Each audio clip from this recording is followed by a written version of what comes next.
Well, as you've heard, one of the important elements of Heye's collection and of particularly of his early years, was the exploration of the world of material objects excavated by archaeologists. And so we have a historian of archaeology to guide us into this piece of the Heye story this afternoon, James Snead, who's Associate Professor of Anthropology at California State University, Northridge, who was author of Ruins and Rivals, a book about southwestern archaeology where Heye was prominent, and we're fortunate to have him here.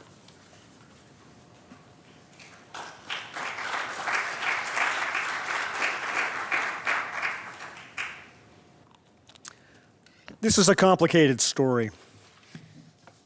Over the course of the afternoon, you'll be hearing various themes, personalities, topics, even artifacts weave in and out of the different presentations that we are making for you. So it's a challenge to decide where to start. So I'm going to begin with someone who you won't hear about for the rest of the afternoon, someone about whom people very rarely hear about, whose name is Frank Russell. So if you'll forgive me, I'm going to start with the story of Frank Russell, and you can amuse yourself here. This is Tetra Kettle at Chaco Canyon, and there's a little person up there holding a stadia rod, getting ready to help map one of those major ruins. I like this photograph because I think it's emblematic of the challenge of Euro-Americans going into the Southwest and being faced with this dramatic landscape that had been so thoroughly shaped by humans, and what it took for them to engage that landscape in a variety of ways. So that, however, is not Frank Russell, but I'll start with him. Russell was an Iowan. He grew up in a farming family, went to school and then college in Iowa. Russell wanted to become an anthropologist in the 1890s, so he got some training, went off to the Arctic and spent some time there studying people in the Canadian Arctic, came back and ended up teaching at Harvard. He won't be found, though, highlighted in the stories about Harvard and anthropology to Harvard because he had the misfortune of contracting tuberculosis. He was probably when he was in Canada. So as part of the cure for TB, Frank went to the Southwest, as so many others did, to try and recover. But he still had ambitions in the field. He wanted to become an anthropologist, still a young man, and communicated with his former friends and supervisors back at the universities. So periodically would write letters to them describing what he saw. So what I'll talk about here for a few minutes is Frank Russell's report of what he saw in Arizona in 1901, during which time he took a journey through many of the areas that would subsequently become quite famous as centers of archaeological interest, various places where people do research. Some of these places now are national monuments, national parks. This is several years before that actually took shape. So what he provided for Frederick Ward Putnam, who was his mentor at Harvard, and someone you've already heard mentioned, we'll probably hear about Putnam again, was a bit of a snapshot of what southwestern U.S. looked like in 1901 from the eyes of an anthropologist, someone who was interested in these kinds of things we've discussed about artifacts, collections, etc. So he started in Phoenix. A previous trip, he rode a bicycle, actually, across the Southwest. I don't think he had a bicycle on this particular trip. I can't imagine riding an old-fashioned bicycle on the dirt roads and tracks of Arizona in 1901. I think he had a horse on this trip, nonetheless, making his journey around. He went north from Phoenix, went to the Verde Valley, which is between Phoenix and Flagstaff, and wrote Putnam about what he saw there. He said, crossing the Verde, I visited the group of cliff houses on Clear Creek. These have recently been cleared out for the bat guano, which sells for $25 a ton at Jerome. The cemetery has partly been worked, and scores of human bones are crumbling in the heat of the southern sun, end quote. In this case, archaeological ruins as an industrial resource, if you like, for the people of Jerome who were mining for gold not too far away. However, up the Verde Valley, he came to a place which we now know as Montezuma Castle. It's actually a national monument, a famous archaeological site even in 1901, which had been restored, probably loosely defined, by the new Arizona Archaeological Society. They had restored it for tourism, to serve as a tourism destination. He wrote, this is Russell, "The plan of leaving a register for names in the ruin seems not to have preserved the walls, however, from being defaced by brainless youths who have not, it is to be lamented, the Amorans' reticence about divulging their names," end quote. A rather different perspective there. He continued on his trip. He was in Bluff, Utah a few weeks later, where a similar kind of endeavor was being conducted by the Euro-American residents of Bluff. He said as follows, "The Mormons at Bluff declare that they have appropriated $500 for the purpose of clearing away the debris from the small pueblo that overlooks the town. They intend to preserve the ruin as an example of Hebrew architecture," end quote.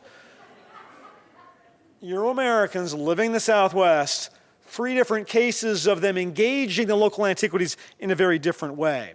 In that same area, Frank got to report to Putnam about some things more directly to his interest, which was the appropriation of artifacts from archaeological sites for Eastern United States museums. Here he noted that, quote, "I am told that the Wetherills, who we'll talk about in a few minutes, have taken 500 boxes of pottery and the like out of that district." This is southeastern Utah, providing like capital for Eastern museums at the same time. Of course, he is also talking to Native Americans along the way, running into folks in various kinds of ways. At one point in the trip, ran into an armed party of Navajo who questioned him fairly closely about what he was doing there, and clearly understood who Russell was and what he meant to them. This is him quoting again from a letter to Putnam. "They cited the case of the Field Columbian Museum parties that worked the Little Colorado ruins last year. That party, they said," this is the Navajos talking to Russell, "and they spoke truly, says Russell, for I saw them myself, had dug about the ruins of the ancient people and left their bones lying on the ground. If any of our women who are with child see these bones while herding the sheep, it will be bad for them," end quote. In other words, they knew exactly what was going on. They had an understanding for what kinds of enterprises archaeologists were involved with, and were concerned about this in a very, very general way. So, Russell died a couple years later. He did not recover from tuberculosis, died in Arizona. So he never went on to leave his own legacy in the field of archaeology, the field of museum studies, et cetera. But what he wrote back to Putnam, I think for us, captures a very complicated landscape. It's simple in some ways to say we've got collectors, we've got some producers. Here's my photograph of George Heye. We tend to leave out the business about actually how did this happen? How was it that Eastern collectors obtained these materials from the American Southwest or wherever else they were working? And it's one of those kind of sausage practice things about people don't think about what went on into the making of these things, particularly on the ground itself. It's a complicated story, and so instead of talking, this is the only image I'm going to show you of George Heye, lots about him to come in the afternoon. Instead of starting with Heye and Harmon Hendricks, one of his henchmen there on his left, both men looking quite pleased with themselves. I mean, in this case, an interesting episode. I'm going instead to start from the grassroots, to go back to New Mexico and Arizona in this case, and talk about the different components of collecting, if you like, on the ground from the eyes of the people who were doing the work, if you like, most commonly. So this is an image taken from Southern California. I'm not going to talk about these guys. They're not relevant to our story, but this is much more to my interest. It's some local folks who live in Redondo Beach, California, showing a local collector in Southern California the artifacts that they've come up with. So this is an example of the kind of activity that I'm going to be talking about, but focusing most particularly on the Southwest itself. So not Heye, but people whose names we don't often know. In fact, one of the things I found the most interesting in my own research to go into collections and archives is to look at the miscellaneous correspondence file, where there's lots and lots and lots of letters from people who don't make the threshold as individuals to appear in our history, and yet nonetheless are deeply involved with this kind of thing. So we must start, of course, in this museum, in this place, in this context, with Native Americans. And this is, of course, the least documented aspect of the whole story. And if there are any people in the audience looking for really good PhDs, projects, archivally based studies, the story of how Native Americans responded in specific detail to the archaeologists who popped up in their midst in the Southwest in the 1890s is a story that really hasn't been told well, and there's lots to do there. Here we're looking at one of the men working for the American Museum of Natural History's research excavation project. We'll get back to this a little bit, that Heye had connections to in Chaco Canyon in the 1890s. So at one level, I think it's fairly safe to say that in many of these cases, most of the labor that was contributed to these projects in places where there were Native peoples in the Southwest was done by Native peoples. They did the hard work. They understood, however, what this was all about, as the party that Frank Russell had run into in the Verde Valley a couple of years later, actually, after this was taken. They also understood that in some complicated fashion, these things are being taken out of the ground or being converted into some kind of a valuable capital and shipped off to the Eastern museums. There are several cases of Native Americans participating in the relics trade, the antiquities trade in various ways. I'm fully aware, of course, of the cultural problematics of being involved with that. There are examples of strikes on archaeological projects that occurred at a point when burials were being disturbed. Jesse Fuchs of the Smithsonian ran into this when he was working at Owadavie in the Hopi Mesas a few years after this was taken. But you can imagine the complicated calculation that people were making. They understood that these things were valuable and that they were also dangerous in their own cultural context for a variety of ways, and yet they were a potential source of income. So there are sort of half-told stories of Native folks playing a role as interlocutors in many ways between the archaeologists and these various audiences that were valuing these artifacts, and also then going home and rationalizing to their community how this played out. So that's an interesting story that I think really remains to be told. There is also the story of the people who had fewer scruples about this problem. They tend to be Euro-American. We sort of gloss over what do you call them, entrepreneurs. They're not archaeologists in any really defined way. They're not necessarily, Stephen Kronos talked about this amateur or professional divide. It plays out very interestingly at the other end, about people who are ranchers or farmers or miners or lumberjacks, people who are settlers in the Southwest, who are like most of their kin, some of my own family included.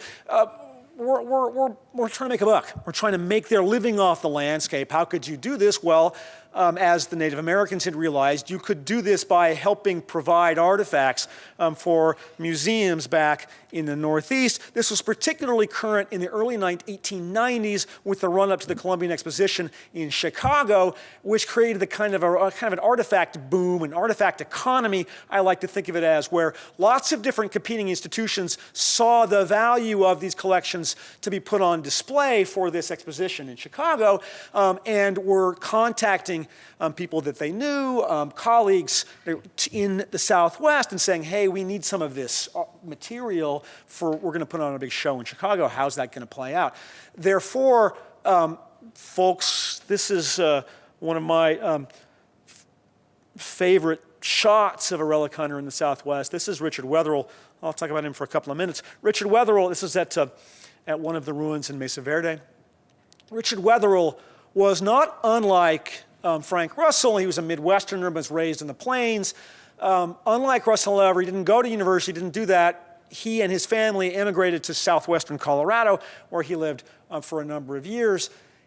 Interested in the ruins they found around them, the Mancos Ranch, where Wetherill and his brothers and father ran a small sort of a cattle operation, was very close to the ruins on Mesa Verde. He's famous for allegedly, quote, discovering, unquote, the Cliff Palace at Mesa Verde, which is one of those stories that bears a lot of scrutiny, and it's in fact more interesting in reality than it probably was as told that way. Nonetheless, it's important to think of Wetherill. He's a smart guy. He's an entrepreneur. He's married. He's raising a family. He's got things going on there, and here is this resource to be exploited in many ways. So we use the term, or I'm fond of the term relic hunters. It's a little archaic in some ways, but it's hard to find out what to call him in that way. He's someone who is basically providing a service. He would prefer to provide a service for the anthropologists, shall we say, who are paying money. He corresponded with Putnam at Harvard, just like Frank Russell did in the same time period. It's interesting about Wetherill and his kind. They were very, very concerned about preservation, but they were powerless to effect it, and they were fairly aware that their own activities were shall we say, creating the conditions in which this destruction was taking place. Here's a quote from Richard Wetherill writing to Putnam in the middle 1890s regarding discoveries made at a particular site. He says, "I thought you should give this early attention on account of the terrible vandalism of collectors. I'm powerless to stop this work. It would make your heart sick to see the vast amount of damage done by that kind of people who care nothing for the result of their work except for the few dollars they get out of it," end quote. Of course, Wetherill, I think, is fully aware that he was as much a part of the problem as he was a part of the solution, but being on the ground, he needed to make a living. And this was the way it was done, and he was merely one of several dozen Euro-Americans who were involved in this. In fact, I should say that Hispanic Americans were also involved in this trade. I've run across several references to a man named Juan Baca, who was always described as the biggest relic hunter in the Four Corners region of the Southwest, although there seems to be no more tangible trace of Juan Baca's activities. So it was a diverse kind of batch.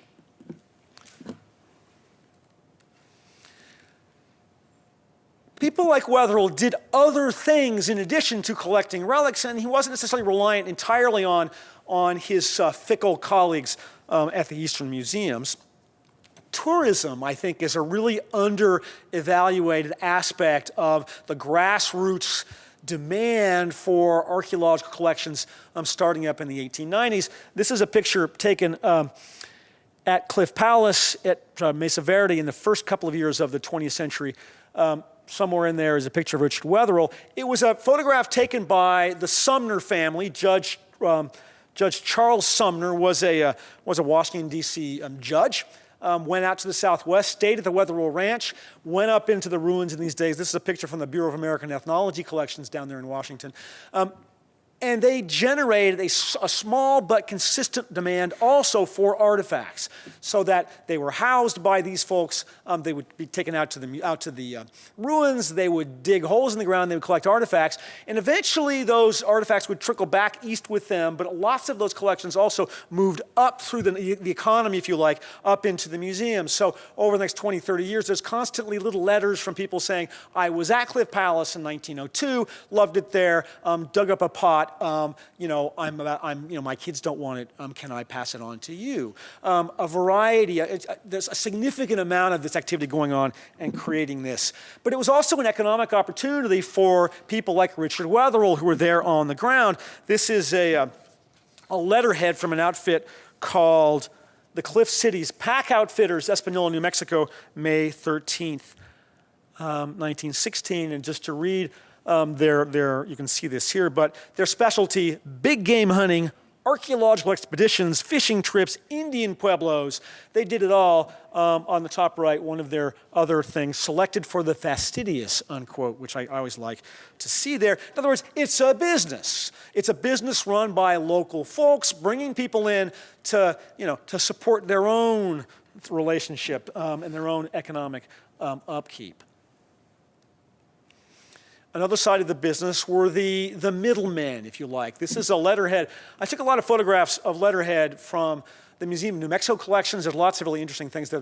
I'm a sucker for letterhead. This is the original old curio store in Santa Fe. Until very recently, you could actually go there and buy things yourself, although not antiquities. But back in the day, many of the folks who obtained antiquities, including anthropologists, including the academics, would stop at these curio stores who served as brokers between various different kinds of aspects of this economy. Not on this letterhead, but another one. Idols and stone vessels from the cliff dwellings were for sale here by Candelario. There are actually papers from Candelario in the Museum of New Mexico. His business records are there, and it'd be fascinating to spend time going through the details on this and just see how it all worked out.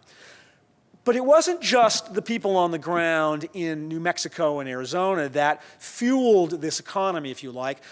But there were other middlemen who were entrepreneurially involved in supplying artifacts and collections to these major institutions or whoever would purchase them. In the follow-up to the Columbian Exposition in Chicago, there were a huge number of artifacts that had been brought to that fair that had no home. Had some value. There was lots of excitement about these artifacts, but the collectors had brought them not for their own. They wanted to make a buck on this, right? It was an entrepreneurial enterprise, and so in the wake of that event, there was a lot of buying and selling. This is one that I like from the collection of Frederick Ward Putnam. So it's a letter that was sent to him at his office in Harvard at the Peabody Museum from the Society of Cliff Dweller Archaeology of America. Object, and you can see this on the top left, to conduct American exploration with the view of ascertaining the antiquity as well as the tracing of the progress of man on this continent, end quote. Not really. It was a combine, a syndicate, if you like, of collectors who had come to Chicago, pooled their resources, and were trying to find a buyer for these materials that had 3 or 4 years earlier been extracted from the ruins in the Southwest and brought to Chicago. So they were seeking to capitalize on the popularity of these materials, and lots of these things ended up in the major collections. Salim Peabody was the president of this, was one of the entrepreneurs who ran the Chicago Fair. The Reverend C.H. Green was someone who'd bought a lot of these Cliff Dweller collections in Durango, Colorado, amalgamated a bunch of them there, brought them on to Chicago, displayed them there, and it was time to liquidate and to move on.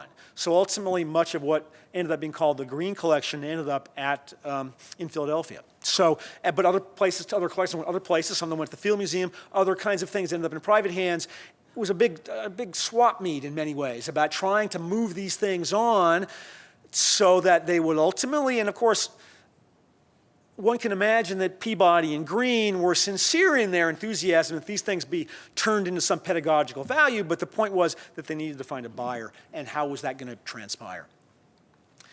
There were a lot of buyers. We tend to think of the institutions, the museums, as the major destinations for them, but there were lots of other kinds of ways that this could happen. I think we'll see this a little bit later on, but one of the New York institutions that was buying in the late 1890s, early 19th century, was the Hotel Astor, for instance. So in the enthusiasm for Native American artifacts and antiquities, they developed what's often called the American Indian Room, the Indian Grill, and some other kinds of ways. A place where New Yorkers could go and eat lunch in a room, a scene evocative of Native Americans and their past.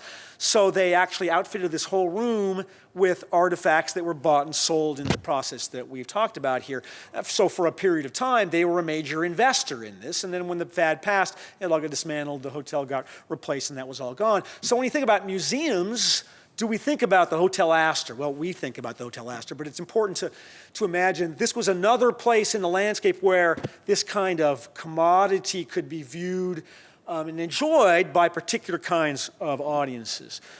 The guy who helped organize this is someone that will crop up a lot today. His name was George Pepper. George Pepper was the New York equivalent of Richard Wetherill. His advantage, however, was that while Wetherill, being in the Southwest, didn't have access to the communication networks that existed out here, Pepper did, and used them in very different kinds of ways. Pepper, while he was working at the Hotel Astor, was also on the payroll of the American Museum of Natural History uptown. And it really is important, and Stephen Kahn had mentioned this earlier, I think we're going to hear a lot about this. If this is a point when these collections are being established, these institutions are not, as we see them today, sort of completed, amazing, popular places where school kids can walk out. Their definition was very much in play, and their architecture also very much in play. Here you see the original museum building on the left, slowly being sort of overgrown by later construction that took place in the first decade of the 20th century. Pepper very easily moved from the entrepreneurial side the excavation side. He worked with Wetherill actually in the Southwest at one point, to the museum side where he spent the winters organizing collections. He's a remarkable guy in that way, and that he would be seen as an entrepreneur as well. And he saw how involvement with these collections in different people, different ways, could help to expand the point of view and expand his own abilities, because the people you really wanted to talk to, and this is kind of getting to the top end of that thing, were, of course, the patrons, the philanthropists, the people who were prepared to pay for these kinds of things. Now, this is where you would put George Heye, but at this point, first decade of the 20th century, George Heye is still really an unknown commodity. So when Pepper starts looking around for a patron, Heye isn't on the scene yet. Who is on the scene is a guy named Talbot Hyde, Benjamin Talbot Babbitt Hyde, to speak his full name. Talbot, as people called him, was the grandson of Benjamin Babbitt. Those who have been around for a while may remember Babbo Soap. The Babbitt Soap fortune funded grandson Talbot Hyde's archaeological experiences. Unlike Heye, he didn't have a lot of ability. He was a fairly mild-mannered guy who liked to hang around archaeologists. One of the things that, quote from him that I like a lot, which speaks to his situation, he says, I now feel, and he's also writing to Frederick Ward Putnam here, so they're all coming together in various kinds of ways. I now feel that my scientific interests and the good friends made because of them have not been all in vain, and I shall always have a haven of good fellowship to turn to when other and more trivial things oppress because of their number, end quote. Whether this was good fellowship in the end for Talbot Hyde or not is an interesting question. He funded much of the museums, the American museums' early work in New Mexico. He funded Richard Wetherill. He funded George Pepper. He funded all of these kinds of things happening in the Southwest. But he really wanted to just be a part of it, to hang out with the anthropologists, to have artifacts, and to play the role of a patron, if you like. Well, in 1904, George Pepper found George Heye. And there's an interesting period of just a few months when Pepper is looking between his patron, Talbot Hyde, and his new interest in George Heye, and you can almost see the wheels of the entrepreneur start to spin and change. So Pepper, writing again to Putnam, a gentleman called at the museum yesterday afternoon. This is in the summer of 1904. This gentleman is Mr. Heye of this city. And if everything goes as he hopes it may be, he will probably devote a greater part of his time to anthropological work. He is a very wealthy young man and seems to be thoroughly enthusiastic. I expect to go into the country with Mr. Hyde tomorrow, that's Talbot Hyde, at which time we will discuss the possibilities and probabilities of our summer's work, end quote. With this letter, George Pepper is seamlessly moving from one patron to the next. And the only thing I have from George Heye for you this afternoon, from a letter for him, is what he writes to George Pepper a couple of months later. He says, I could read you a long sermon on what an unprincipled rascal you are, but I won't. And all I will say is, keep up the good work, end quote. At which point, the entrepreneur has found a new patron. We'll maybe talk a little bit more about the fate of those particular kinds of collections. The point being, these are all a negotiation. Now, I have someone up here on the screen who's not a part of this same theme, but another patron that I introduced just because it's an interesting angle. This gentleman is L. Bradford Prince. Prince is from an old Long Island family. He was actually the territorial governor of New Mexico in the early 1890s. Justice of the Supreme Court, was an on-the-ground patron back there in New Mexico where all this was happening.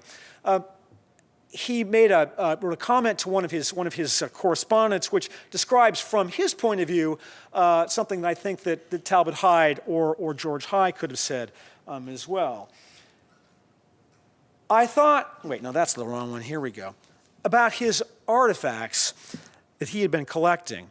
They constitute the result of nearly 20 years of continuous work and very large expenditure.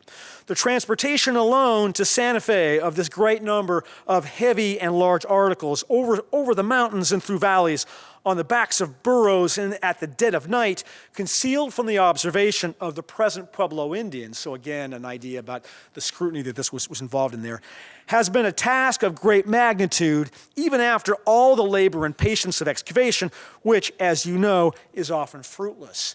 The interesting angle here is that Prince attempted to sell his collection to George Heye in 1915 for $50,000. Heye looked at it, realized it was all fake, and turned him down.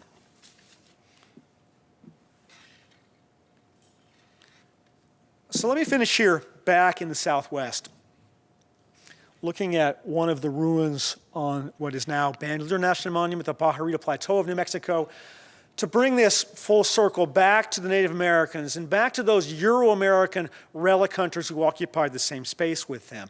On the ground, these are people who are making choices. These were people who were trying to adapt to a changing ground. We talked about this just a few minutes ago as kind of a hinge point in a lot of ways. Sort of within the hinge, the people who were making decisions about how they were going to live their lives, how they were going to participate in this fairly dynamic but complicated and problematic issue of exploring ruins, expropriating materials, dispatching them off to an unknown audience somewhere far away, is, I think, still at the core of the story. But again, an issue that remains to be explored in detail. So what I'm going to leave you with is a quotation from another Southwestern relic hunter, a guy named W.O. Norrell, who lived who wrote from a place called Sugar Station, Utah. Actually, I have no idea where Sugar Station is, probably not there anymore. But what he said, I think, encapsulates the complexities of this particular kind of relationship. He said, writing to a potential patron, "I would not, if I could, count these treasures with the cold precision of a scientist. If such accounting involved the foregoing of that indefinable exhilaration akin to awe with which the enthusiastic layman beholds them." Thank you very much.